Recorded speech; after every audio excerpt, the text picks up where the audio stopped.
Perhatian rakyat berjaya dialihkan oleh Anwar Ibrahim kepada perbalahan kaum dan agama.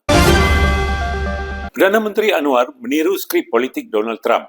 Dalam politik Amerika, Trump sering menggunakan isu pendatang haram dan badan kuatkuasaan seperti ICE untuk membangkitkan ketakutan bahawa orang kulit putih sedang diancam oleh pendatang Muslim dan Meksiko yang dilabel sebagai penjenayah. Dalam naratif sebegini, beliau berjaya menggerakkan emosi penyokong dan mengalih perhatian daripada masalah sebenar rakyat. Mengapa beliau berbuat demikian? Ini akibat daripada kehilangan populariti pengundi Amerika kepada beliau yang kini hanya 22% setakat hari ini. Retorik keras tentang musuh luar, ancaman keselamatan atau dominasi kuasa asing sering muncul ketika populariti politik merosot. Ini suatu strategi politik yang digunakan oleh ramai diktator yang ingin kekal berkuasa.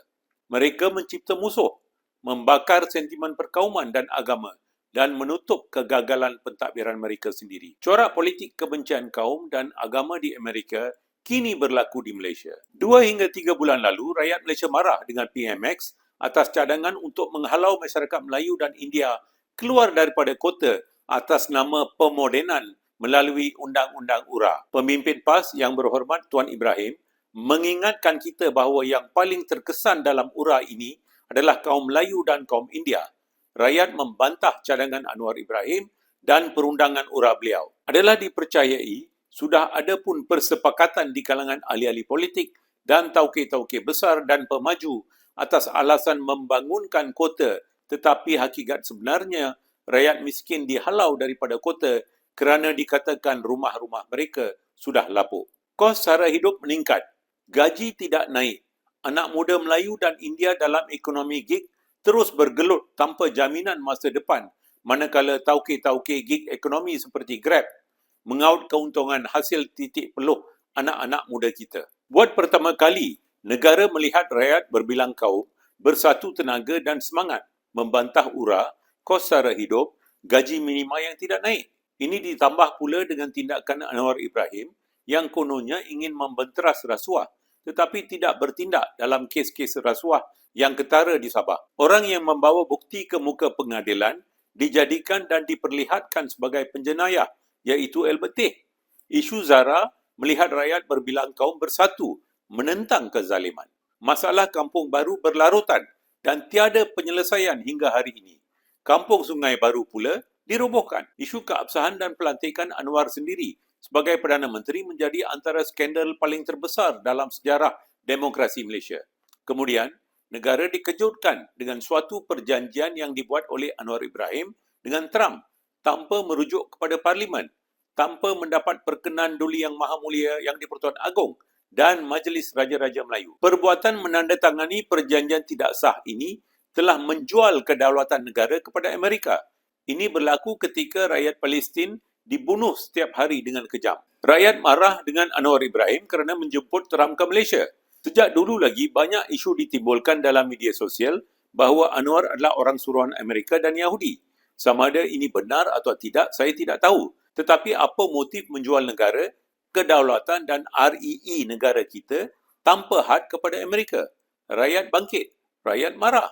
5 ahli parlimen diketuai oleh YB Rasul, YB Huzair, YB Awang, YB Mas Ermiati dan YB Khalid membawa tindakan ke mahkamah untuk mendapatkan deklarasi bahawa perjanjian yang ditandatangani oleh Anwar itu tidak sah. Negara mengalami krisis kepercayaan kepada kepimpinan Perdana Menteri dalam skandal-skandal yang jauh lebih serius daripada 1 MDB. Tetapi tiba-tiba mengapa pula isu lama seperti pertikaian tanah rumah ibadat Hindu atau penternakan babi meletup pada saat politik panas. Isu kuil Hindu bukanlah cabaran terhadap hak Melayu atau Islam.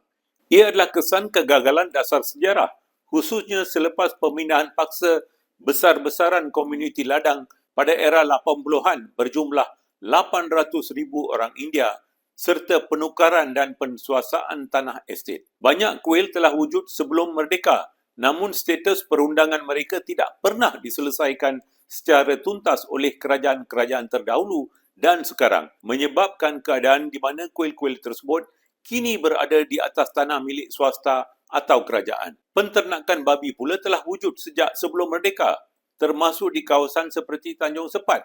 Ini adalah isu pengawal seliaan, bukan ancaman kewujudan. Perhatian rakyat berjaya dialihkan oleh Anwar Ibrahim kepada perbalahan kaum dan agama. Rakyat tidak lagi membincangkan tentang penghinaan kepada kuasa institusi dan hak Raja-Raja Melayu. Zara, Ambalat, Ura, Kampung Sungai Baru Melayu yang dirobohkan, Kampung Papan yang dirobohkan, tanah adat orang asli yang diceroboh oleh pemaju dengan bantuan kerajaan, kes salah guna kuasa yang melibatkan orang-orang tertinggi di SPRM. Inilah persoalan besar untuk semua rakyat Malaysia.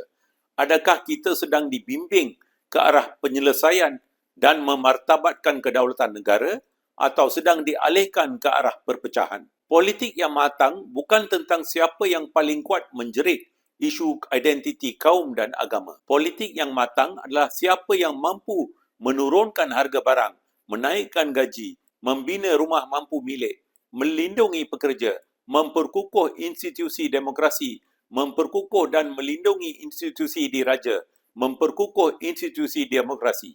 Politik matang ialah siapa yang berani membawa perubahan dan mempersoalkan salah guna kuasa, tidak kira kalau ianya melibatkan Anwar Ibrahim sendiri, SPRM atau mafia korporat. Politik matang ialah menyatu padukan rakyat berbilang kaum dan menemai sifat-sifat murni, saling hormat menghormati, memahami adat resam rakyat berbilang kaum dan agama termasuk warga pribumi di Sabah dan Sarawak. Jika rakyat terus terperangkap dalam permainan emosi Anwar Ibrahim, beliau tidak perlu menjawab kegagalan sebenar.